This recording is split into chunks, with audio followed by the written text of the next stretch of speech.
उत्तर प्रदेश के आजमगढ़ में बारिश कहर बनकर टूटी है। जिले के 134 गांव बाढ़ से बेहाल हैं, जबकि 80,000 लोग बाढ़ से प्रभावित हुए हैं। बीजेपी सांसद दिनेश लाल यादव ने बाढ़ प्रभावित इलाकों का दौरा किया।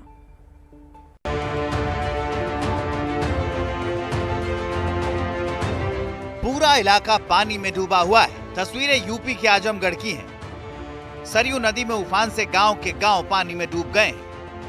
लोगों के घर बार पूरी तरह से पानी में समा चुके हैं। सबसे ज्यादा मार गरीबों को झेलनी पड़ रही है। आजमगढ़ में लोगों के घर तो पानी में डूबे ही हैं। स्कूल के आसपास भी पानी ने अपना डेरा जमा लिया है। हालात ऐसे हो गए हैं कि गांव के भीतर नाव चलने लगी है। बीजेपी सांसद दिनेश लाल यादव उर्फ निरहुआ खुद नाव पर सवार होकर बाढ़ प्रभावित इलाकों का दौरा करने गए और लोगों को हर संभव मदद का भरोसा दिया। लेखपाल जी को और एसडीएम जी को आदेश किया है कि उनके नाम की सूची बना करके और आपदा कोष से उनके घर भी बनवा दिए जाए, क्योंकि वो पूरी तरह टूट चुका है। 1998 के बाद आजमगढ़ में पहली बार घाघरा नदी का जलस्तर खतरे के निशान से 2 सेंटीमीटर ऊपर है। आजमगढ़ में बाढ़ की सबसे ज्यादा मार सगड़ी तहसील में देखने को मिल रही है। बाढ़ की वजह से 134 गांव पानी में डूब चुके हैं, जबकि 80,000 से ज्यादा लोग बाढ़ से प्रभावित हुए हैं। तो यूपी के बाराबंकी से लेकर हमीरपुर तक बाढ़ की वजह से भारी बर्बादी देखने को मिल रही है। बाराबंकी में किसानों की पूरी फसल बर्बाद हो गई, तो वहीं हमीरपुर में एक किसान ने इंद्र देवता के ऊपर ही केस दर्ज करा दिया है।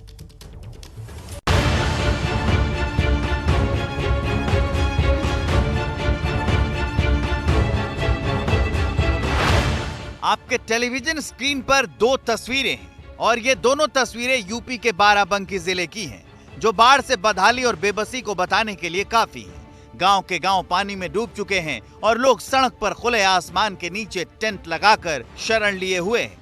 बाराबंकी के देवा इलाके में सरयू नदी काल बनकर टूटी है।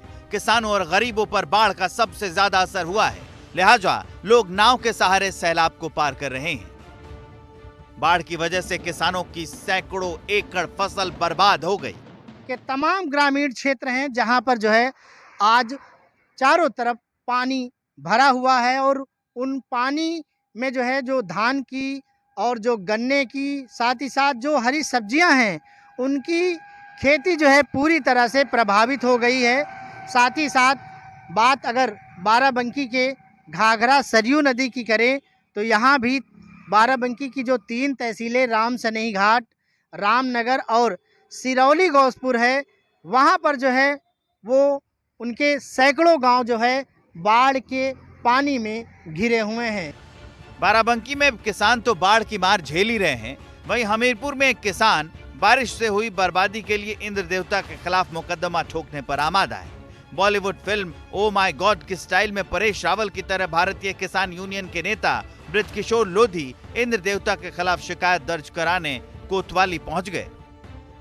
पूरी फसलें चौपट बर्बाद हैं, कि गरीबों के मकान गिर गए, कोई न्याय नहीं मिल रहा है।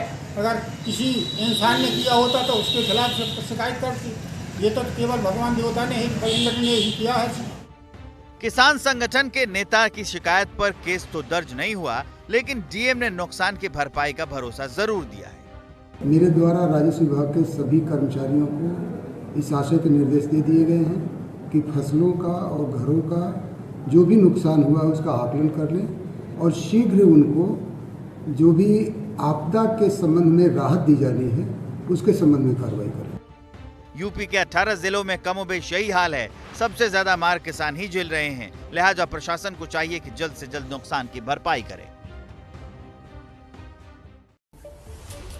देखिए, यूपी के बस्ती जिले में भी बाढ़ से हाहाकार मचा हुआ है। एक तरफ गांव डूब रहे हैं तो वहीं दूसरी तरफ कुछ इलाकों में सरयू नदी के किनारे बना बांध अब टूटने की कगार पर है। ऐसे में अगर बांध टूटा तो तबाही और ज्यादा बढ़ जाएगी।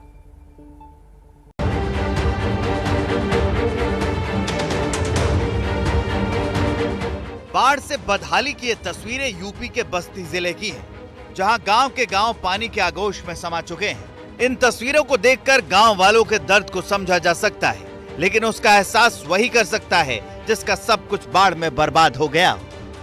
पानी लोगों के घरों में घुस चुका है। जिसके पक्के मकान हैं, वो जान बचाने के लिए घर की छत पर शरण लिए हुए हैं। जबकि घास फूस के बने घरों में रहने वाला अपना आशियाना छोड़ सुरक्षित ठिकानों पर जाने लगा है। एक तरफ कई गांव बाढ़ की मार झेल रहे हैं, तो वहीं दूसरी तरफ कलवारी इलाके के फूलपुर गांव में सरयू किनारे बांध से पानी का रिसाव होने लगा है, जिससे गांव के लोग हर पल डर के साए में जी रहे हैं। कल दिन भर लोग प्रशासन की टीम का इंतजार करते रहे, लेकिन जब कोई मदद नहीं मिली तो लोग खुद रेत से भरी बोरी तैयार कर बांध को संभालने में जुट गए। जो आपको तस्वीरें नजर आएंगी वो सिर्फ पानी ही पानी नजर आएगा और इस वक्त सरयू नदी डेंजर लेवल से लगभग 125 सेंटीमीटर ऊपर बह रही है और जो पानी का लेवल है आप देखिए बिल्कुल एकदम करीब पहुंच चुका है। ऐसे में अगर बांध टूट गया तो एक और गांव पानी में समा जाएगा और हजारों लोग बेघर हो जाएंगे। तो उत्तर प्रदेश की तस्वीरें आपने देखी, आइए अब बात कर लेते हैं मध्य प्रदेश की। मध्य प्रदेश के मुरैना की तस्वीरें सामने आई है, जहां लोगों की जान से खिलवाड़ हो रहा है। क्या है पूरा मामला, देखिए हमारी इस रिपोर्ट में। नदी उफान पर है, लोग पानी के बीच से आ रहे हैं। आपको एक नाव भी नजर आ रही होगी। पहली नजर में ऐसा लगता है कि कोई नाव डूब रही है और लोग नाव से निकलकर पानी के बीच पैदल किनारे की तरफ जा रहे हैं। हालांकि ऐसा है नहीं। तस्वीरें मध्य प्रदेश के मुरैना की हैं, जहां चंबल के अटार घाट पर नदी को पार करने के लिए प्रशासन की ओर से ठेके पर स्टीमर चलवाया जाता है, लेकिन स्टीमर संचालक लोगों की जान से खिलवाड़ कर रहे हैं। नदी के दोनों तरफ स्टीमर चलाकर इसी तरह लोगों को बीच में छोड़ देते हैं और लोग करीब 2 से 3 फीट पानी से होकर किनारे पहुंचते हैं।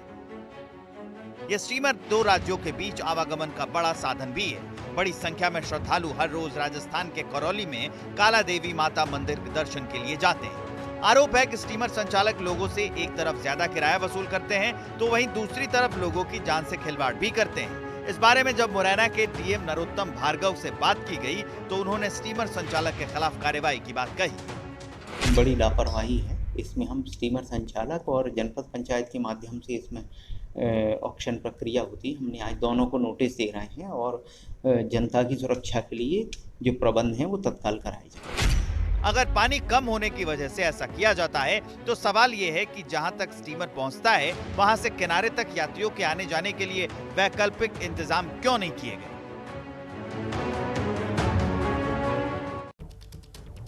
नमस्ते भारत में खबर